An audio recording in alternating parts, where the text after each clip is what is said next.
नमस्कार, मेरा नाम है अफी हिंदुस्तानी। मेरे साथ में मेरे दो सहयोगी हैं। मेरे साथ में संदीप ओझा हैं, मेरे साथ में यूनुस आलम है। आज मैं आपको बहराइच से जुड़ी तमाम वो जानकारी देने वाला हूं।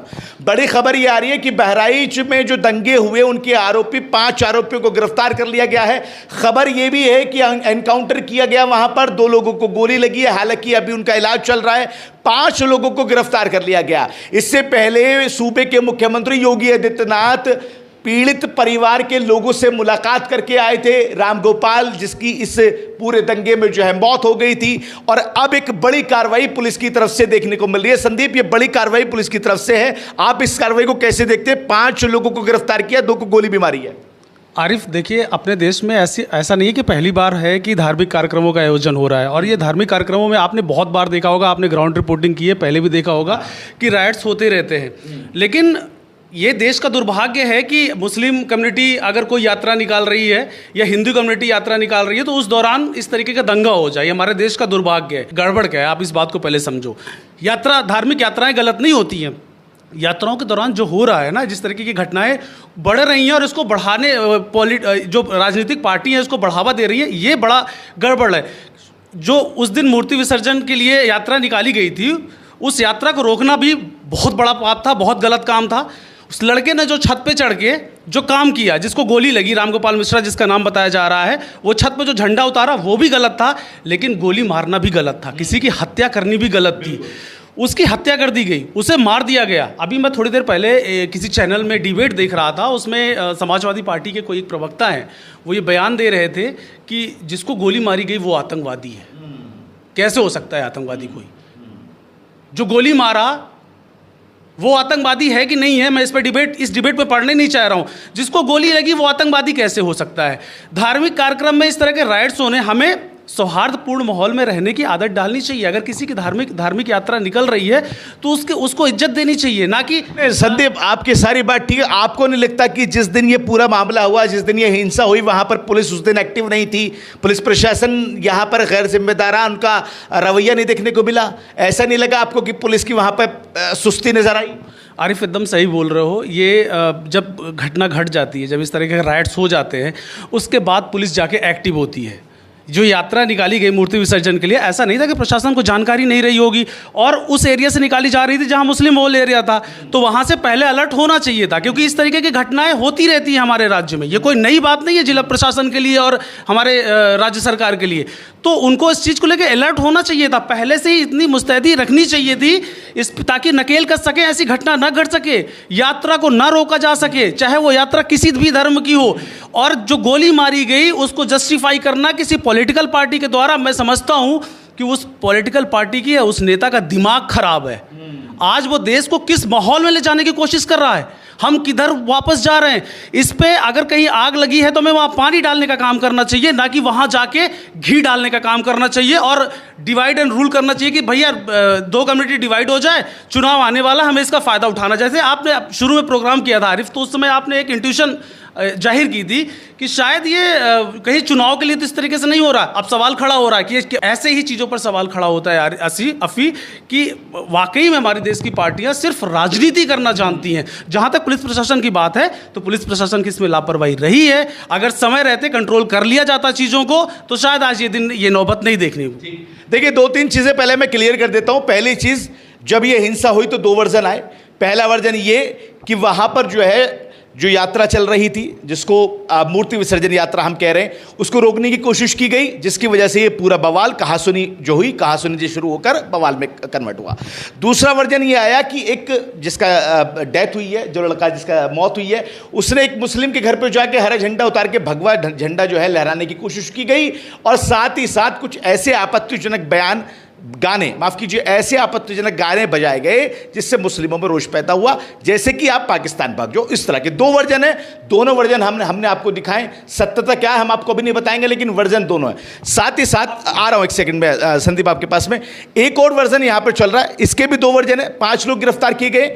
आरोपी की जो बहन है रुखसार, उसने साफ तौर पर यह चिंता जाहिर की थी कि एसटीएफ की टीम यहां पर आई, उनके भाई समेत, उनके पापा समेत 5 लोगों को गिरफ्तार करके लेके गई और उनको ये खतरा है कहीं वो एनकाउंटर के नाम पे उनको मौत के घाट में उतार दें, ये चीज। और दूसरी, अब ये एनकाउंटर वाली और ये गिरफ्तार वाली खबर आ जाती है। दोनों वर्जन हम आपको लगातार दिखा रहे हैं। नाउ नोएडा किसी भी वर्जन को सच आपको नहीं बता रहा है, दोनों वर्जन है, दोनों आपको दिखा रहा हूं। संदीप, 1 मिनट में लौट रहा हूं। यूनुस आलम, आपने भी देखा होगा कि जब सांप्रदायिक दंगा फैलता है तो वहां पर जो है पुलिस प्रशासन का बड़ा रोल हो जाता है।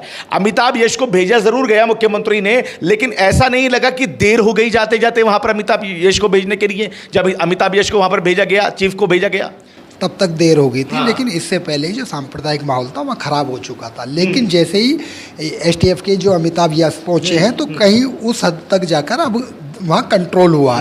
लेकिन जिस प्रकार से आज एनकाउंटर की सूचना मिली है कि जो 2 आरोपी थे वो नेपाल भागने की फिराक में थे, लेकिन यूपी एसटीएफ ने मुठभेड़ के दौरान उनको पकड़ लिया है, गोली लगी है। हालांकि 3 बताए जा रहे हैं कि 3 अन्य को गिरफ्तार किया गया है। ये तो जांच का विषय है। हालांकि क्योंकि जो उनकी एक जो परिवार की महिला है वो कह रही है कि जी मेरे परिवार के लोगों को, सदस्यों को घर से उठाया।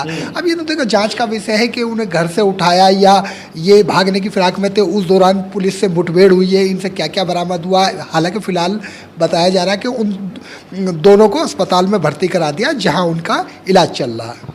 देखिए, एक चीज और मैं क्लियर कर देता हूं आपको। आप नाउ नोएडा के दर्शक ये बिल्कुल इत्मीनान रखें कि नाउ नोएडा पे हर चीज आपको जो है बिना किसी लाग लपेटे के दिखाई जाएगी। आपको वही दिखाई जाएगी जो खबर जिस पर हम पुख्ता होंगे। और अगर हम दोनों वर्जन आपको दिखा रहे हैं तो फिर आप समझ जाइए कि हम किस तरह की पत्रकारिता कर रहे हैं। संदीप कुछ कह रहे थे, आपने बीच में रोका था मुझे, क्या कह रहे हैं? अब फिर देखिए, अभी ये ऐसा माहौल है, इस माहौल में मुझे ऐसा लगता है, ये मेरी अपनी पर्सनल राय है कि प्रशासन का, पुलिस का साथ देना चाहिए। जो आरोपी हैं उनकी गिरफ्तारी होनी चाहिए। एडीजी लॉ एंड ऑर्डर ने अभी थोड़ी देर पहले इसको लेकर बाइट भी दी है। उन्होंने बोला है कि उन्होंने किसी भी चीज़ की भी पुष्टि नहीं की है, सिर्फ एनकाउंटर की पुष्टि की है। किसी की हत्या हुई है, कोई मरा है एनकाउंटर में, ऐसी कोई खबर नहीं आई। लेकिन पॉलिटिकल पार्टीज़ ने एक और एजेंडा सेट कर दिया है। अभी पहले, कुछ दिन पहले जब ये घटना घटी थी तो कुछ पॉलिटिकल पार्टी जो अभी सरकार में नहीं है उन्होंने बोलना शुरू कर दिया था कि शायद एनकाउंटर हो जाएगा, ऐसा वैसा। मेरा ऐसा मानना है कि अगर इस तरीके की जब कोई घटना होती है तो आरोपी अपने घर में नहीं होता, वो जान बचाने के लिए कहीं ना कहीं बाहर होता है। जब एडीजी लॉ एंड ऑर्डर कह रहे हैं कि एनकाउंटर हुआ है, मौत की पुष्टि नहीं कर रही है, तो ये पार्टियाँ या तो इनको पहले से जानकारी है कि उनको कहाँ से उठाया जाएगा, उनकी हत्या कर दी गई है। पॉलिटिकल पार्टी तो इतना तक बोल रही है कि जिनका एनकाउंटर हुआ है उनकी मौत तक हो चुकी है। सवाल है पॉलिटिकल पार्टीज पे, मैं इसलिए बार बार बोल रहा हूँ अफी, क्योंकि अभी समाज को इकट्ठा करने की ज़रूरत है, अभी माहौल को ठंडा करने की ज़रूरत है, भड़काने की ज़रूरत नहीं है।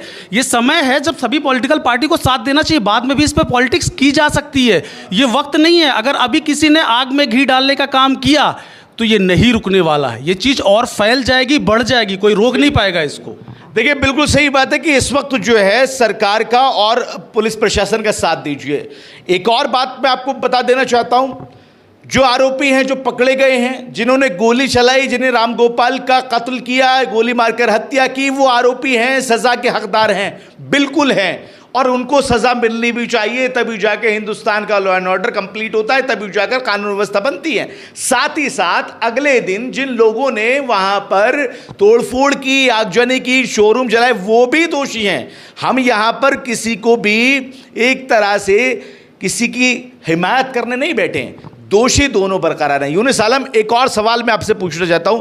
संदीप कह रहे हैं कि इस वक्त साथ देना चाहिए, पॉलिटिकल पार्टी फायदा उठा रही है, क्या ऐसा तो नहीं है कि चुनाव आ रहे हैं, उपचुनाव 10 सीटों पर होने वाले, 9 का ऐलान कर दिया, 9 पे तारीखों का ऐलान हो गया, कहीं ऐसा तो नहीं है चुनावी एजेंडा बना दिया गया इसको? देखिए, जब से उपचुनाव की घोषणा हुई है, हालांकि ये घटना उपचुनाव की घोषणा होने से पहले ही की घटना है, लेकिन इसमें चुनावी फ़ायदा तो सभी पार्टियां ढूंढ रही हैं और उसी का वो फ़ायदा उठाने के लिए तरह तरह के रूमर फैलाए जा रहे हैं। और ये इससे कहीं ना कहीं किसी न किसी पार्टी को तो फ़ायदा मिलना है ही।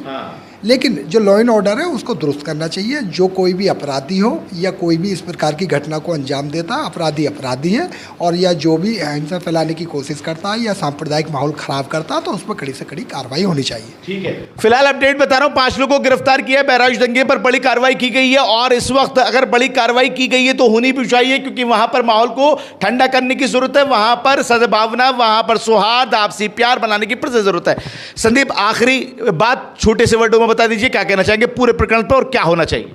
अभी सिर्फ इतना दोनों समाज से अपील है कि अभी इस समय शांति बना के रखें, भड़कावे में ना आए, कोशिश करें कि ऐसे द्वेष न फैल पाए समाज में कि कल का ये राइट, ये जो दंगा भी हुआ था, जिसको सरकार पुलिस प्रशासन नियंत्रण करने में लगी है, ये और फैल जाए। और पॉलिटिकल पार्टीज को ये चाहिए कि इस समय राजनीति ना करें तो बेहतर है।